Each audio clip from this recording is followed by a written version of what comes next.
बिस्मिल्लाहिर्रहमानिर्रहीम। आज का जो हमारा टॉपिक है ये है प्रॉब्लम नंबर 13। तो आइए हम इसको जो है वो देखते हैं।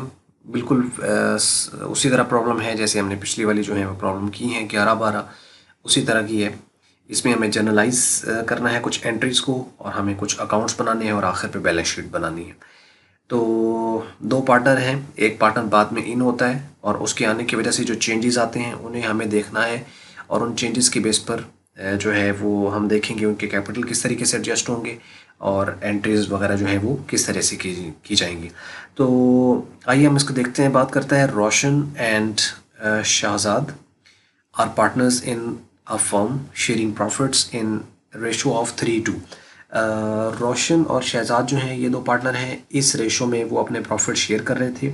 On 1 January 2005 the position of the business was as follows. ये उसकी पोजीशन दे रखी है, मतलब उसकी बैलेंस शीट जो है वो हमें गिवन है।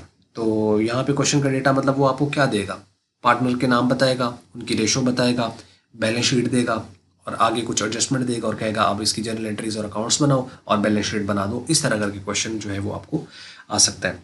तो देखिए जी, इसमें एसेट्स में उसने गुडविल दे रखी है 5,000 की, स्टॉक है 20,000 का, प्लांट है 25,000 का, डेटर्स है 18,000 के, कैश उसके पास 2,000 रुपये पड़ा हुआ है।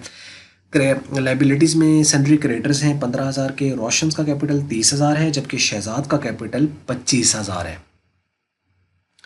ठीक हो गया। तो ये उसने यहाँ पे टोटल जो है वो हमें दे रखी हैं चीज़ें। अब हम चलते हैं आगे नेक्स्ट की तरफ। तो वो कहता है साबिर एग्री, यहाँ आएगा agrees, Sabir agrees to join the business on the following conditions. ये कुछ कंडीशंस हैं जिसके ऊपर वो साबिर यानी कि एक नया पार्टनर है वो एग्री हुआ है इस फॉर्म में आने के लिए। पहला जो पॉइंट है वो कहता है G he will introduce ₹20,000 as his capital. एक तो वो 20,000 अपना कैपिटल लेकर आएगा, यानी जो नया पार्टनर है वो 20,000 का कैपिटल लेके आएगा। And pay ₹10,000 to the partner as premium for goodwill, और वो पे करेगा पार्टनर को 10,000 प्रीमियम फॉर गुडविल। ठीक है, यानी गुडविल वो लेके आएगा 10,000 की। तो कुल मिला के वो जो कैश लेके आ रहा है वो 30,000 लेकर आ रहा है। तो 2,000 पहले पड़ा हुआ है तो कितना हो जाएगा। ठीक है, तो आपको अंदाज़ा हो जाता है यहाँ से कि अकाउंट्स हमारे किस तरीके से बनेंगे। तो उसके बाद वो कहता है G for 1/4 share of the future profits of the firm, यानी उसका जो शेयर होगा वो 1/4 होगा। यहाँ ये पॉइंट समझ लग गया, मतलब 20,000 अपना कैपिटल ला रहा है, 10,000 वो अपनी गुडविल ला रहा है और ये उसकी नई रेशो है। तो इसका हम एंट्री अगर हम पास करें तो ऑब्वियसली कैश बढ़ेगा 30,000 से, और साबिर्स कैपिटल क्रेडिट होगा 20,000 से, और प्रीमियम फॉर गुडविल क्रेडिट होगी 10,000 से। जो कि प्रीमियम फॉर गुडविल जो होती है उसको हमें उनके कैपिटल में एडजस्ट करना होता है। तो प्रीमियम फॉर गुडविल जो है वो डेबिट हो जाएगा, और जो रोशन और शहजाद हैं उनके कैपिटल क्रेडिट हो जाएंगे। उनकी ओल्ड रेशो के मुताबिक हम इस 10,000 को डिस्ट्रीब्यूट कर देंगे। ठीक है, ये एसोसिएटेड एंट्री है, ये आपने याद रखनी है इसके साथ। बी वाला पॉइंट है revaluation of assets of the firm will be made by reducing plant. ठीक है, अब जो रिवैल्यूएशन एसेट्स की करनी है उसमें वो कहता है कि रिड्यूसिंग द प्लांट, प्लांट को आपने रिड्यूस करना है यानी उसको कम करना है।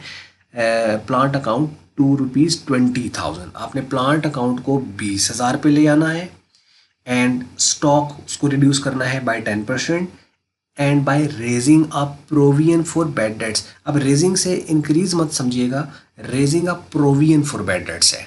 ठीक है, तो ये भी एक्चुअल में डेटर्स में रिडक्शन है। तो चूँकि हम डेटर्स को क्रेडिट नहीं करते, उसकी जगह उसकी प्रोविजन एज अ लाइबिलिटी जो है वो लिखी जाती है। तो इस वजह से जो है वो यहाँ पर प्रोविजन क्रिएट करने की वजह से जो है वो हम प्रोविजन फॉर बैड डेट्स या रिजर्व फॉर बैड डेट्स के नाम से हम क्रेडिट करेंगे। तो रिजर्व फॉर बैड डेट्स ये क्रेडिट होगा, उसके अलावा स्टॉक क्रेडिट होगा, उसके अलावा प्लांट क्रेडिट होगा। क्योंकि ये तीनों में कमी है तो इन तीनों के सम से जो है वो डेबिट हो जाएगा आपका रिवैल्यूएशन अकाउंट। तो ये अनफेवरेबल बैलेंस है, मतलब कि उसका लॉस है एक्चुअल में। अब 20,000 हमने करना है तो एक्चुअल में कमी कितनी आई। देखिए, पहले प्लांट है हमारे पास 25,000 का, वो कहता है इसको 20,000 पे ले आओ, तो इसका मतलब कमी कितनी आई, 25 से 20 पे लाए तो 5,000 हमने उसको रिड्यूस करना है। तो 5,000 रुपये से प्लांट जो है वो क्रेडिट होगा, ना कि 20,000 रुपये से क्रेडिट होगा। ठीक है, तो ये बात आपने ध्यान से ये देख लेनी है। 10% स्टॉक का, तो स्टॉक आपके पास है 20,000, इसका 10% ले लें तो 2,000 आ जाएगा। उसके अलावा है 5% डेटर्स का, तो डेटर्स ये हैं, इसका 5% लेंगे तो कितना आ जाएगा जी, 10% ले तो आ गया 1800, तो उसका हाफ कर लें तो 900, तो 900 जो है ये इसका रिजर्व आ जाएगा। तो यानी 5000, 2000 और 900, तो ये बन जाएगी टोटल वैल्यू। अब आगे वो क्या कहता है, you are asked to give the necessary entries, ठीक है, general entries in the books of accounts recording the about transactions यानी accounts and give the balance sheet of the new firm और फिर balance sheet. Goodwill to be appear at its old figure in the new balance sheet. उसने खुद कह दिया है कि old जो फिगर है बैलेंस शीट के अंदर जो दी हुई है, गुडविल आपने उतनी ही लिखनी है। मतलब गुडविल कितने की लिखी हुई है पहले 5000 की, तो हम जो न्यू बैलेंस शीट बनाएंगे उसमें भी 5000 की ही लिखी जाएगी। बस सिंपल है। क्वेश्चन आपको थॉरली समझ आ गया होगा, कोई मुश्किल नहीं है। एंट्रीज भी ऑलमोस्ट मैंने बता दी। देखिए सबसे पहले प्लांट जो है वो रिड्यूस हो रहा है 5000 से, ये लिख दिया। स्टॉक रिड्यूस हो रहा है 2000 से, ये क्रेडिट कर दिया। और रिजर्व फॉर बैड डेट्स 5%, 900 ही आ गया। तो ये 5 और 2 7000, 7900, तो 7900 से रीवैल्यूएशन जो है वो डेबिट हो जाएगा। और यही रीवैल्यूएशन जो है ये अब उनके कैपिटल में जाना है, तो रीवैल्यूएशन क्रेडिट हो जाएगा और उनके जो रेस्पेक्टिव कैपिटल अकाउंट्स हैं ओल्ड पार्टनर्स के, वो डेबिट हो जाएंगे। रोशंस कैपिटल अकाउंट और शहजाद कैपिटल अकाउंट।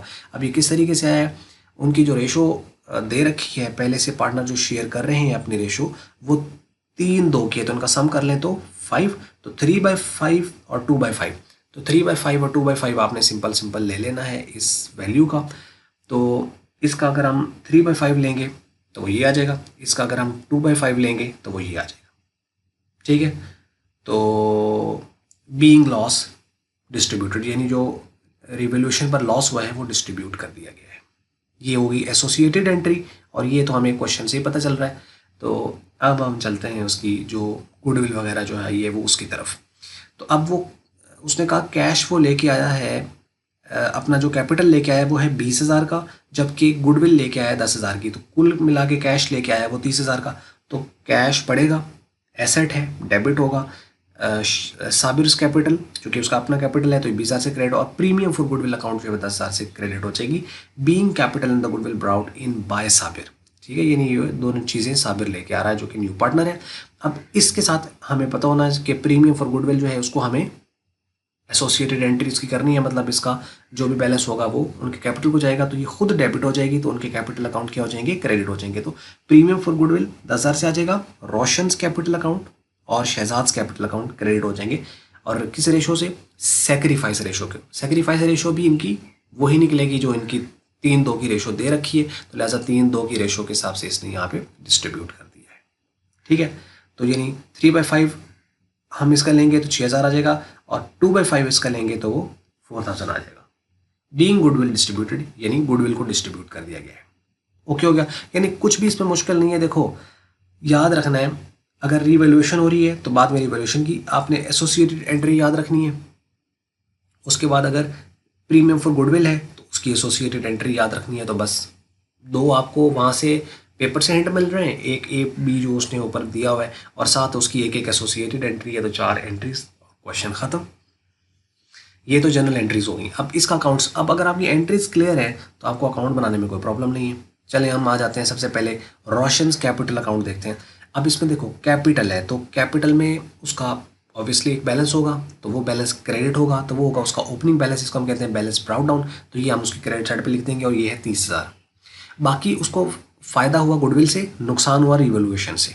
तो फ़ायदा है तो उसका बैलेंस बढ़ेगा तो वो क्रेडिट साइड पे आएगा, नुकसान है तो उसका बैलेंस कम होगा, वो डेबिट साइड पे आएगा। लिहाजा गुडविल से 6,000 का फ़ायदा हुआ, ये क्रेडिट, और रिवोल्यूशन से नुकसान हुआ 4740 का, ये डेबिट।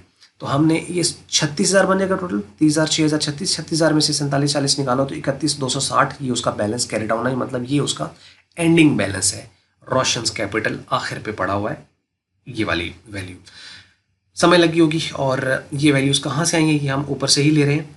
और इस तरीके से भी आप कर सकते हो, या आप ओवरऑल एंट्रीज़ को देखते हुए, यानी जो एंट्री पास हुई है उसके मुताबिक भी आप उसको देख सकते हो कि यानी जो रोशन है वो यहाँ पे ये देखें क्या हो रहा है, डेबिट हो रहा है, तो इसको डेबिट साइड पे लिखेंगे, लेकिन रेफरेंस किसका आएगा, इसका रिवोल्यूशन का। इसी तरीके से और देखें, रोशन यहाँ पे क्रेडिट हो रहा है, लेकिन रेफरेंस किसका आएगा, प्रीमियम फॉर गुडविल या गुडविल का, ठीक है। तो यही हमने यहाँ पे किया है। तो अगर आपको रोशंस कैपिटल अकाउंट समझ लग गया तो इसी तरीके से शहजाद कभी इसी तरीके से कि उसका ओपनिंग बैलेंस है 25,000, ये लिख दिया। गुडविल से फ़ायदा हुआ 4,000 का, क्रेडिट साइड पे आ गया। नुकसान हुआ 3160 का जो रिवोल्यूशन है, इनका टोटल किया तो 25 4 29, 29 में से 3160 माइनस करो तो 25 8 40, ये उसका क्लोजिंग बैलेंस आ गया। और बाकी रह गया तीसरा बंदा साबिर, वो कैश ही सीधा सीधा लेके आया है 20,000, तो वो उसका कैपिटल बढ़ा, कैश का रेफरेंस आ गया 20,000 और यही उसका क्लोजिंग बैलेंस है 20,000। ठीक हो गया, तो दोनों साइडें इक्वल होगी, तीनों के कैपिटल बन गए। अब हमें क्या बनाना है, कैश अकाउंट।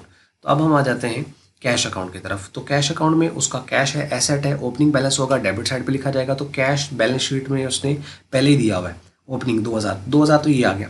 बस दो ही तो चीज़ें वो लेके आए, एक वो अपना कैपिटल लेके आए 20,000 और एक गुडविल लेके आए 10,000 की। तो साबिर कैपिटल 20,000, ये आ गया इसका रेफरेंस, और गुडविल लेके आया 10,000 की। तो ये 20 10 30 और 32, तो 32,000, तो 32,000 ही आपका बैलेंस कैरी डाउन होगा। तो कैश यानी हमारे पास एंड पे कितना पड़ा हुआ है 32,000, दोनों साइडें इक्वल, तो कैश अकाउंट भी बन गया। अब यही जो है इसको हम बैलेंस शीट में लिखेंगे। अब हम आ जाते हैं बैलेंस शीट में। बैलेंस शीट एज ऑन, और उसके बाद उसके एसेट साइड लेफ्ट साइड पे और लाइबिलिटी साइड। कैश कितना है 32,000, ये लिख दिया, अभी ऊपर निकाला है। स्टॉक 18,000 का। देखो स्टॉक जो था, अब ये आइटम कहाँ से लेने हैं, आपने पुरानी बैलेंस शीट खोलनी है, पेपर के अंदर जो दी होगी उसी के मुताबिक कर देना। देखो स्टॉक का कितना लिखा हुआ है यहाँ पे 20,000 का, लेकिन इसमें से उसने कहा था 10% रिड्यूस कर देना है। तो 10% 20,000 का 2,000 आता है, तो 20,000 में से 2,000 निकाल दो तो पीछे कितना बच गया 18,000। यानी यही आइटम आपने सारे के सारे लिखने हैं, अनलेस कि कोई एडिशन वगैरह हो रही हो या कोई सब्ट्रैक्शन उसमें से कोई आइटम वैसे ही निकल जाता तो वो, वरना यही आइटम लिखे जाएंगे। इसके साथ ये दो कैपिटल लिखे हुए हैं और साबिर का कैपिटल एडिशनली आ जाएगा, बस बाकी तो उसी तरीके से। ठीक है, तो यानी जो स्टॉक है हमारे पास वो 18,000 का है। डेटर्स 18,000 के थे, उसमें से 900 के रिजर्व हमने क्रिएट कर दिए, इसमें से माइनस किए तो 17,100 के आगे। गुडविल उसने कहा था उतनी ही लिखनी है जितनी ओल्ड बैलेंस शीट में है, तो हमने उतनी ही लिख दी। प्लांट उसने कहा था कि 20,000 पे ले आना है 25,000 से, तो हम उसको जितने पे ले आना है उतना हमने लिख दिया 20,000। क्रेडिटर 15,000 के थे, कोई चेंज नहीं था, जो ओल्ड बैलेंस शीट में थे वही लिख दिए। रोशन कैपिटल ऑब्वियसली चेंज होगा, शहजाद कैपिटल ऑब्वियसली चेंज होगा। ये कहाँ से आएंगे, ये ऊपर ही हमने कैपिटल्स बनाए होने हैं पहले, तो उनके जो क्लोजिंग बैलेंस आ रहे हैं, जैसे कि इसका है 25 8 40 और जो रोशन है उसका है 31 260, तो बस यही जो बैलेंस होंगे इनको हम लिख देंगे इधर, यहाँ पे ये लिख दिए सारे। और फिर साबिर का कैपिटल कितना है 20,000, तो ये एडिशनली साबिर का कैपिटल आ जाना है। ठीक है, इसको भूलना नहीं है, क्योंकि अगर आपकी क्रेडिट साइड अगर इक्वल नहीं आ रही है तो आप के माइंड में आ जाना चाहिए कि जो चीज़ स्किप आपने की है वो न्यू पार्टनर जो है उसका कैपिटल आपने स्किप कर दिया, इसकी वजह से ये साइड बस दफ़ा ये साइड आ जाती है, इसका इसके इक्वल नहीं आ रहा है, यानी ये साइड अगर शॉर्ट आ रही है तो ये फ़ौरन से आपके माइंड में आ जाना चाहिए कि कोई आइटम रह गया है, और वो जो रह गया है वो मोस्टली ये वाला होता है। ठीक है, तो यानी कुछ तो हमें पेपर में कुछ चीज़ें दी होती हैं, वहाँ से हम देख के कर लेते हैं। कुछ चीज़ें हमें ना ख़ास तौर पे जहन में याद रखनी पड़ती हैं कि पेपर में पढ़ने से नहीं, वो माइंड में होनी चाहिए। जैसे एसोसिएटेड एंट्री की मैंने मिसाल दी है कि वो पेपर में तो एक एंट्री करेंगे आप, लेकिन उससे अगली वाली जो करनी है वो आपके माइंड में होनी चाहिए। इसी तरीके से ये पेपर में नहीं, मतलब आपको एडिशनली पता होगा कि हाँ यार, मतलब फॉर एग्जांपल कि आप ओपनिंग बैलेंस शीट से बना रहे हो तो उसमें तो ये नहीं था, तो ये तो स्किप हो जाएगा। तो आपके माइंड में होना चाहिए कि अब नई में नया पार्टनर इन हुआ है तो उसका कैपिटल भी तो आना है। ठीक है, तो ये चंद एक छोटी छोटी चीज़ें होती हैं जो अगर आप थोड़ा सा माइंड में अपने रख लें तो काफ़ी सारी चीज़ें जो है वो जो ओवरऑल यानी अच्छा करते करते बीच में गलत हो जाता है ना, तो उससे बंदा बच जाता है। बस ये थी जी ये वीडियो। अगर आपको मल्टीपीडिया की ये वीडियो अच्छी लगी इसको आप लाइक कर लो, शेयर कर लो दूसरों के साथ। अगर आपको अच्छी नहीं लगी इसको आप कर देना डिसलाइक, और वीडियो देखने का हमेशा की तरह बहुत बहुत शुक्रिया।